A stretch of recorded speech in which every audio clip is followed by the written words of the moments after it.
سمجھانے کے لیے مثال دے رہا ہوں۔ مثلاً آپ میں سے کوئی بندہ بیمار ہو گیا، خدا نہ خواستہ اسے کینسر ہو گیا، بیمار ہو گیا، ڈاکٹر کے پاس چلا گیا اور ڈاکٹر نے یہ بتا دیا کہ قبلہ آپ 1 مہینے سے زیادہ زندہ نہیں ہو،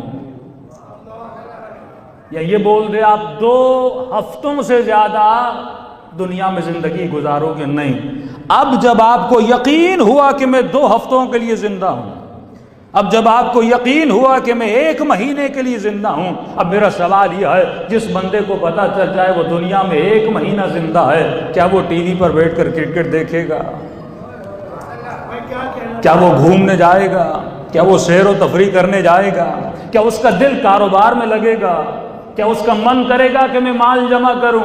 کیا اس کا دل کرے گا کہ بڑا بڑا گھر بناؤں؟ جسے یقین ہو جائے کہ 1 مہینے میں موت آنے والی ہے، وہ بندہ کیا کرے گا؟ یا مصلی عبادت پر نظر آئے گا، یا اللہ کا ذکر کرتا ہوا نظر آئے گا، یا لوگوں سے معافیاں مانگتا ہوا نظر آئے گا؟ کیونکہ اس کے ذہن میں یہ یقین پیدا ہو گیا کہ میں 1 مہینے میں مرنے والا ہوں۔ فرمایا تبھی پروردگار عالم نے بندے کو غفلت عطا کی تاکہ یہ چند لمحوں کے لیے غافل ہو جائے اور دنیا کے کاموں میں مشغول ہو جائے، بیوی بچوں کے لیے کمانے چلا جائے۔ لیکن فرمایا یہ غفلت نعمت ہے، لیکن اگر یہ غفلت ٹیمپریری رہے، اگر یہ غفلت دائمی ہو جائے، اگر یہ غفلت لمبی ہو جائے تو عذاب ہو جاتا ہے۔ اور فرمایا اس نے غفلت بھی دی اور غفلت کو توڑنے کے راستے بھی دیے۔ یا رسول اللہ جب غفلت دی ہے تو توڑنے کا راستہ کیا ہے؟ فرمایا جب صبح سے لے کر دوپہر تک اپنے کاروبار میں مشغول ہو جاتے ہو، وہ مسجد کے مناروں سے